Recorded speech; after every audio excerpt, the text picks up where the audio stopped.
Élise Dupont a compris que quelque chose clochait lorsqu'elle est entrée dans son appartement et a senti le parfum de sa mère. Léger, floral, il était totalement déplacé. Élise s'est arrêtée juste derrière la porte, son sac glissant de son épaule jusqu'au sol. Elle n'avait pas vu ses parents depuis des semaines. Personne n'était censé avoir la clé.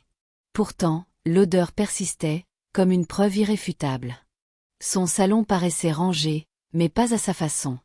Les coussins étaient parfaitement alignés. La table basse avait été astiquée, même si elle aimait la légère trace que laissait toujours sa tasse. Elle sentit sa poitrine se serrer. Quelqu'un était passé.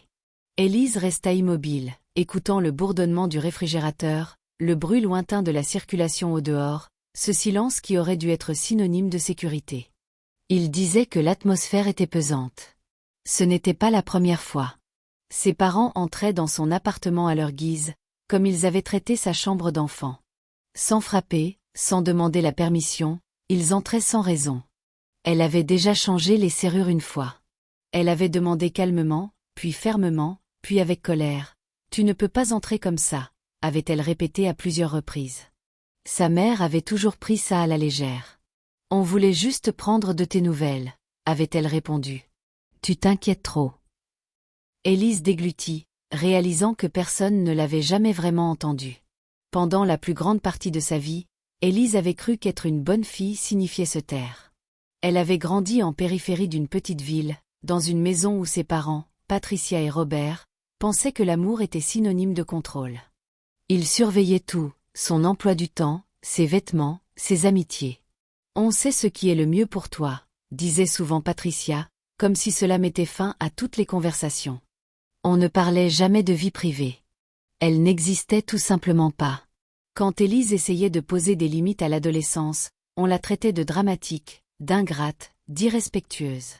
Avec le temps, elle a compris que le silence préservait la paix, même si cela lui coûtait quelque chose intérieurement. Quand Élise a emménagé dans son premier appartement à 26 ans, elle pensait avoir enfin échappé à ce cercle vicieux. L'endroit était petit mais lumineux, avec ses murs blancs et la lumière du soleil qui filtrait à travers les stores chaque matin. On avait l'impression d'un nouveau départ. Le jour du déménagement, Patricia s'attarda sur le seuil, observant les lieux comme si elle inspectait une chambre d'hôtel. « Donne-moi juste un double des clés », dit-elle d'un ton léger. « On ne sait jamais, il peut toujours arriver quelque chose. » Élise hésita. Un pressentiment l'en dissuada, mais la culpabilité la gagna plus vite. « D'accord, » dit-elle doucement en lui tendant la clé. Patricia sourit et la glissa dans son sac. Élise ne se rendait pas compte qu'elle venait de donner bien plus qu'un simple objet métallique. Au début, tout semblait aller bien. Élise s'acclimata à son travail, décora son appartement à son rythme et appréciait d'aller se promener au café du coin le week-end. Mais les signes se sont insidieusement installés. Une assiette déplacée dans un placard qu'elle n'utilisait jamais. Une couverture pliée différemment. Puis, un soir, elle aperçut une légère odeur de lotion. La lotion de sa mère. Quelques jours plus tard, elle a trouvé dans son réfrigérateur un plat qu'elle n'avait pas acheté. Un gratin avec un petit mot collé dessus. « Tu travailles trop. » C'est sincère. « Je t'aime, maman. » L'écriture était douce. Mais le sentiment qu'elle inspirait à Élise était tout autre.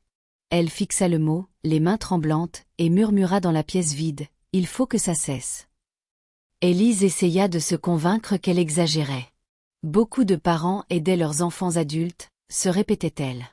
De nombreuses familles étaient proches, mais cette oppression dans sa poitrine ne la quittait jamais. Une semaine plus tard, en rentrant du travail, elle constata que les poubelles avaient été sorties. Le sac qu'elle savait avoir laissé près de la porte avait disparu. La fenêtre de sa chambre était entr'ouverte, alors qu'elle la fermait toujours à clé. Élise resta là, les clés encore à la main, et murmura « Non ». Elle vérifia son téléphone. Aucun appel manqué, aucun message. La personne qui était passée n'avait pas jugé bon de la prévenir. Ce soir-là, Élise appela sa mère. « Maman », dit-elle en essayant de garder son calme. « Tu étais chez moi aujourd'hui. » Patricia ne se posa pas de questions. « Bien sûr », répondit-elle. « Ta poubelle était pleine.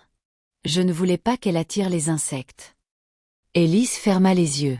« Tu ne peux pas entrer comme ça, quand ça te chante, railla Patricia. Élise, tu étais au travail. Ce n'est pas comme si tu occupais les lieux. Ces mots résonnèrent comme une gifle. Ce n'est pas comme si mon appartement m'appartenait seulement quand j'y étais physiquement. Ça ne marche pas comme ça, murmura Élise. C'est mon appartement. Tu es trop sensible, répondit Patricia. On essaie juste de t'aider. Quelques jours plus tard, Élise trouva son linge soigneusement plié sur son lit, les chemises empilées par couleur, les chaussettes parfaitement appariées. Son cœur se serra. Elle n'avait pas fait de lessive depuis plus d'une semaine. Elle resta plantée sur le seuil de sa porte, fixant le lit comme s'il n'appartenait pas à quelqu'un d'autre. Elle appela ensuite son père. « Papa, dit-elle. Maman est encore entrée dans mon appartement. » Robert soupira profondément. « Elle s'inquiète pour toi, dit-il. Pourquoi en fais-tu toute une histoire ? » « Parce que c'est mon espace, répondit Élise. Et je n'ai rien demandé. Tu n'as pas besoin de demander à tes parents, dit-il fermement.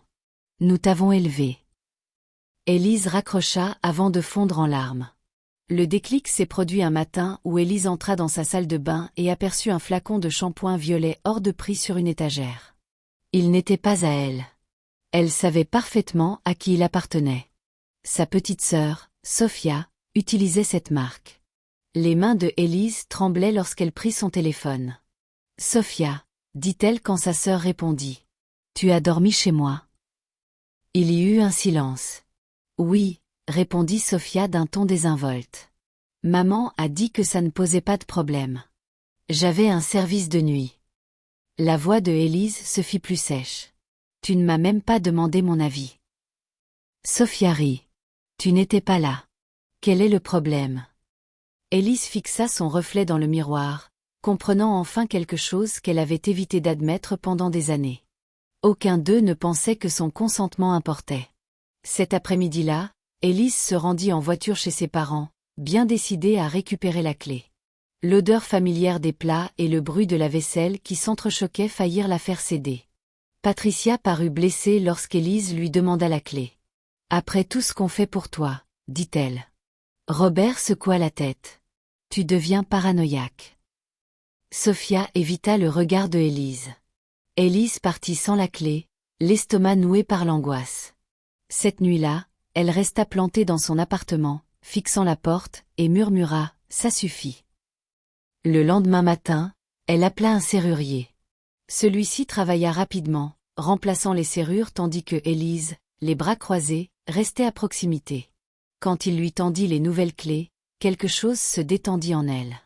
Ce n'était pas du bonheur à proprement parler, mais plutôt un sentiment de liberté. « Pas de copie, » dit-elle fermement. « Absolument aucune. » Le serrurier acquiesça. « Vous êtes la seule. » Tandis que la porte se refermait derrière lui, Élise s'y appuya et laissa échapper un long soupir.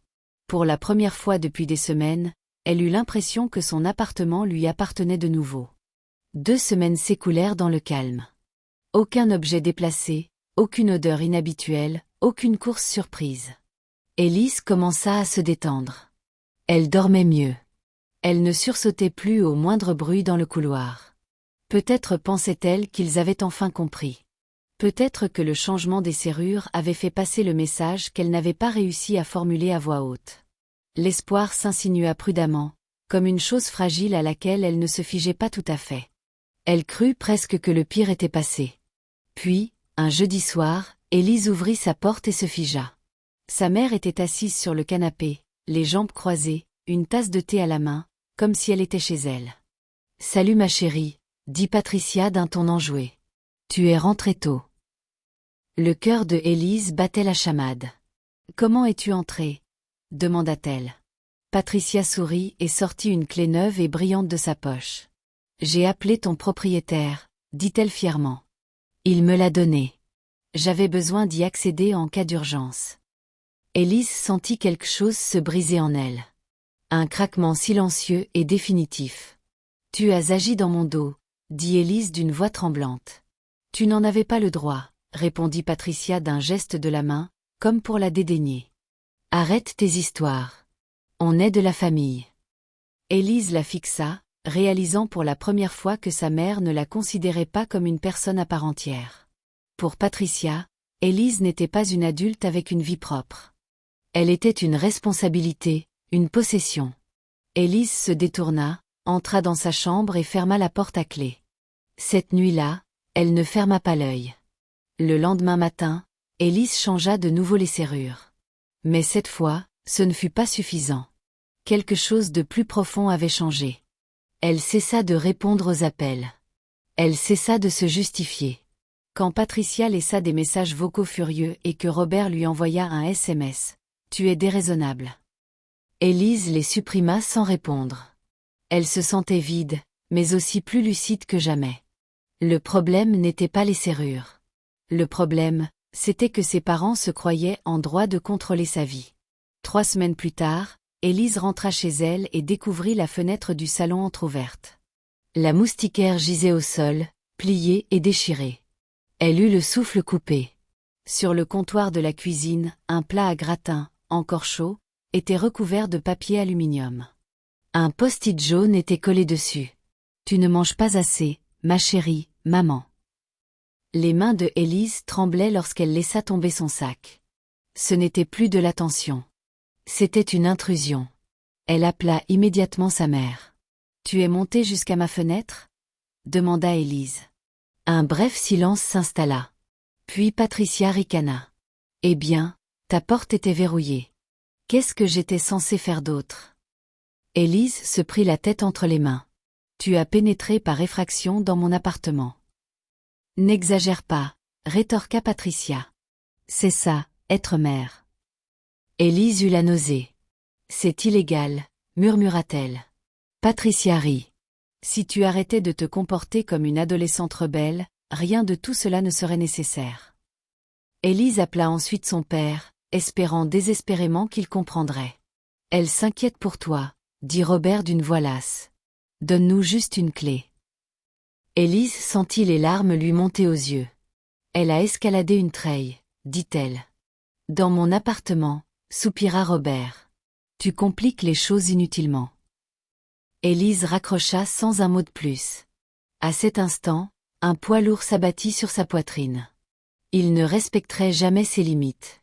Cette nuit-là, Élise resta éveillée, fixant le plafond, à l'écoute du moindre bruit à l'extérieur. La peur l'envahit. Elle comprit une chose terriblement simple. Tant que ses parents sauraient où elle habitait, ils trouveraient toujours un moyen d'entrer. Un propriétaire, une fenêtre, une excuse. Les serrures ne la sauveraient pas. La raison non plus. Seule la distance pourrait la sauver. Le lendemain matin, Élise visita un immeuble dans un autre quartier. Haut et moderne, il était gardé par un portier discret qui contrôlait chaque visiteur. « Accès interdit », expliqua-t-il calmement. Élise acquiesça, sa décision déjà prise. Lorsqu'elle signa le bail cet après-midi-là, elle ne ressentit aucune culpabilité. Elle se sentait libre. Pour la première fois, elle ne changeait pas seulement d'endroit où elle vivait. Elle se choisissait elle-même. Élise ne parla de son nouvel appartement à personne, sauf à 2 amis proches. Claire et Olivia écoutèrent Élise en silence tandis qu'elle expliquait tout. Les clés, la fenêtre, les cocottes. Quand elle eut fini, Claire dit doucement, « Ce n'est pas normal. » Olivia acquiesça. « Tu n'exagères pas. Tu te protèges. » Ces mots résonnèrent en Élise. Pour la première fois, elle ne doutait pas de sa réalité. Elle n'avait plus besoin de demander la permission de se sentir en danger. On le croyait enfin.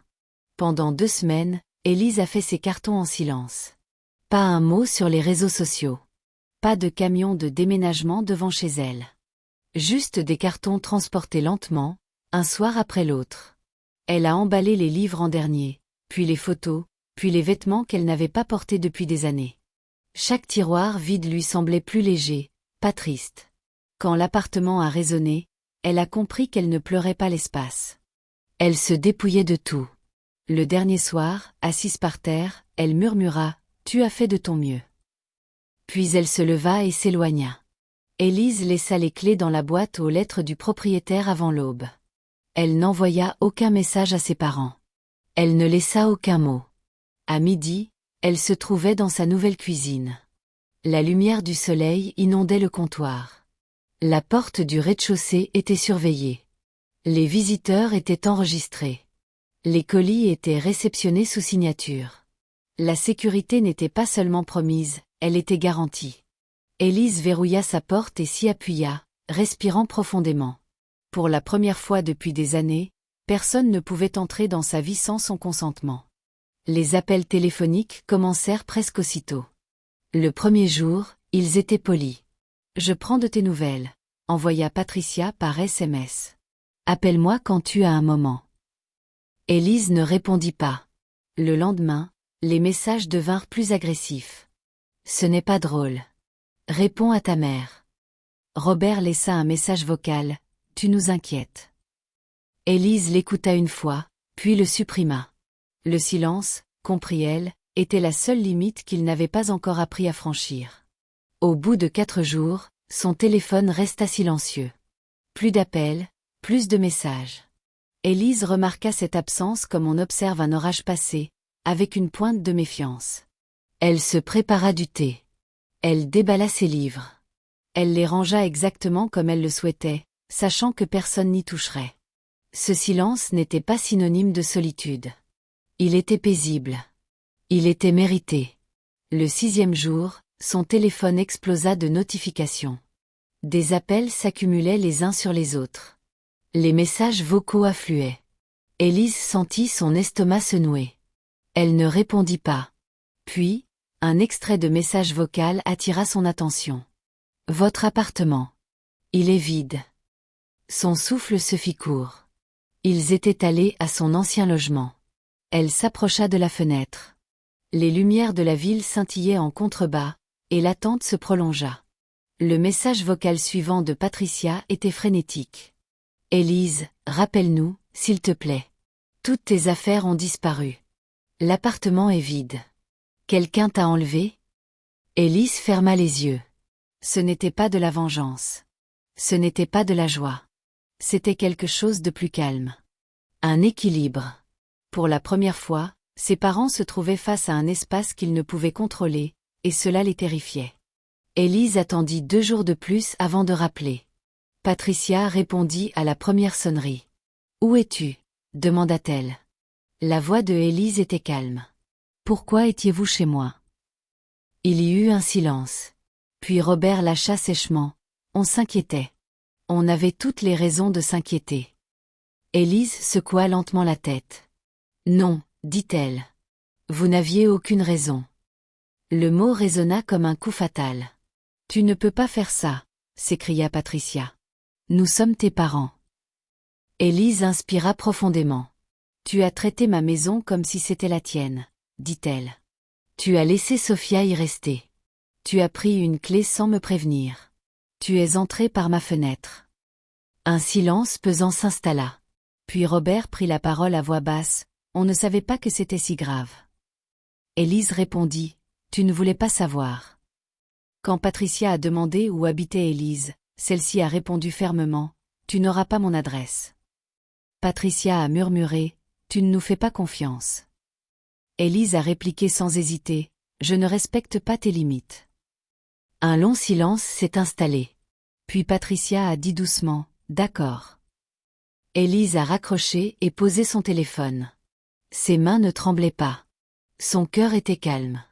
La porte de sa vie s'était définitivement refermée, et cette fois, elle était verrouillée de l'intérieur. 3 jours plus tard, Élise retrouva ses parents dans un petit café du centre-ville. Arrivée en avance, elle choisit une table près de la fenêtre. Quand Patricia et Robert entrèrent, ils semblaient différents, moins sûrs d'eux, moins confiants. Patricia hésita avant de s'asseoir, comme si elle n'était pas sûre d'avoir le droit de prendre la place en face de sa fille. Personne ne parla d'abord. Le silence n'était pas hostile, mais prudent. Élise le rompit. « Il faut qu'on parle de limites », dit-elle calmement. Patricia acquiesça, les mains crispées sur sa tasse. « Je ne me rendais pas compte à quel point j'étouffais », admit-elle à voix basse. Robert s'éclaircit la gorge. « Je croyais te protéger, » dit-il. « Mais je vois maintenant que je protégeais une version de toi qui n'existe plus. » Élise écouta sans l'interrompre. Elle ne chercha pas à les réconforter. Elle ne chercha pas à adoucir la vérité. Si nous devons avoir une relation, dit-elle, elle doit être différente. Patricia déglutit difficilement. On va essayer, dit-elle. Élise acquiesça d'un signe de tête. Essayer ne suffit pas, répondit-elle. Le respect est indispensable. Elles convinrent de règles claires. Pas de visite surprise, pas de clé, pas d'apparition chez elle. Pour l'instant, elle ne se verrait que dans des lieux publics. La confiance se reconstruirait lentement, sans contrainte. Au moment de partir, Patricia serra Élise dans ses bras avec douceur, délicatesse, comme on apprend à manipuler un objet fragile sans le briser. Robert murmura, « On va vraiment essayer. » Pour la première fois, Élise le crut, non pas à cause de ses mots, mais à cause du silence qu'il instaura ensuite. Élise regagna seule son appartement. L'immeuble était silencieux. Le portier lui fit un signe de tête polie à son passage. Une fois à l'intérieur, elle ferma sa porte à clé et resta immobile un instant, à l'écoute. Aucun bruit de pas, aucune voix, juste sa respiration. Tout était exactement à sa place dans l'appartement. Son espace, ses règles, sa vie. Cette nuit-là, Élise dormit profondément. Aucune peur, aucune attente de pas devant sa porte. À son réveil, la lumière du soleil inondait le sol. Elle se prépara un café, s'assit près de la fenêtre et ressentit quelque chose qu'elle n'avait pas éprouvé depuis des années. La paix. Non pas cette paix fragile qui dépend de la bonne conduite des autres, mais cette paix solide qui naît du choix de soi. Rétrospectivement, Élise comprit une chose qu'on ne lui avait jamais apprise. Aimer ne signifie pas avoir un accès illimité. Prendre soin ne signifie pas contrôler, et la famille ne signifie pas posséder. Les limites n'étaient pas des murs destinés à punir autrui. C'étaient des portes destinées à protéger ceux qui comptaient le plus. Élise n'a pas disparu pour blesser qui que ce soit. Elle a disparu pour survivre. Et lorsqu'elle est finalement revenue, de son propre chef, elle était entière. Son silence n'était pas de la cruauté. C'était de la lucidité. Sa distance n'était pas du rejet. C'était du respect de soi. Pour la première fois de sa vie, sa maison et sa tranquillité lui appartenaient pleinement. Leçon de morale, l'amour sans limite devient emprise. Choisir la paix n'est pas un acte égoïste, c'est une nécessité. Parfois, le plus courageux est de fermer la porte et de penser à soi. Merci de nous avoir suivis et n'oubliez pas de nous dire d'où vous nous regardez. Cliquez sur « J'aime », laissez un commentaire et abonnez-vous à cette chaîne pour plus de contenu de ce genre.